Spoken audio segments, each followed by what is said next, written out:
شروع اللہ کے نام سے جو بڑا مہربان نہایت رحم والا ہے۔ کوہ طور کی قسم اور اس کتاب کی جو لکھی ہوئی ہے کشادہ ورق میں، اور آباد گھر کی اور اونچی چھت کی، اور جوش مارتے سمندر کی کہ تمہارے پروردگار کا عذاب واقع ہو کر رہے گا اور اس کو کوئی روک نہیں سکے گا۔ جس دن آسمان لرزنے لگے کپ کپا کر اور پہاڑ سچ مچ اڑنے لگیں تو اس دن جھٹلانے والوں کے لیے خرابی ہوگی جو بیکار باتوں میں پڑے کھیل رہے ہیں۔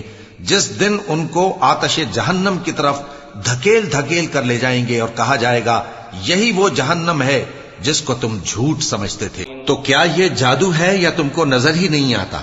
اس میں داخل ہو جاؤ اور صبر کرو یا نہ کرو تمہارے لیے یکساں ہے۔ جو کام تم کیا کرتے تھے یہ انہی کا تم کو بدلہ مل رہا ہے۔ جو پرہیزگار ہیں وہ باغوں اور نعمتوں میں ہوں گے، جو کچھ ان کے پروردگار نے ان کو بخشا اس کی وجہ سے وہ خوشحال ہوں گے، اور ان کے پروردگار نے ان کو دوزخ کے عذاب سے بچا لیا۔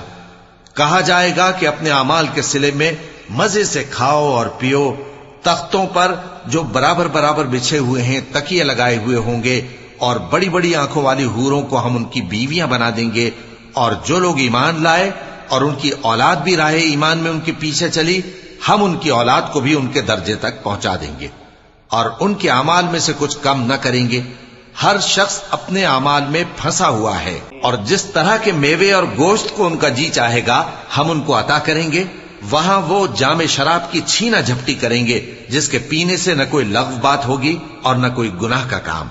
اور نوجوان خدمتگار جو ایسے ہوں گے جیسے چھپائے ہوئے موتی جو ان کے آس پاس پھریں گے، اور ایک دوسرے کی طرف رخ کر کے آپس میں گفتگو کریں گے، کہیں گے کہ اس سے پہلے ہم اپنے گھر میں اللہ سے ڈرتے رہتے تھے تو اللہ نے ہم پر احسان فرمایا اور دوزخ کی گرم ہوا کے عذاب سے ہمیں بچا لیا۔ اس سے پہلے ہم اسے پکارا کرتے تھے، بے شک وہ احسان کرنے والا ہے، مہربان ہے۔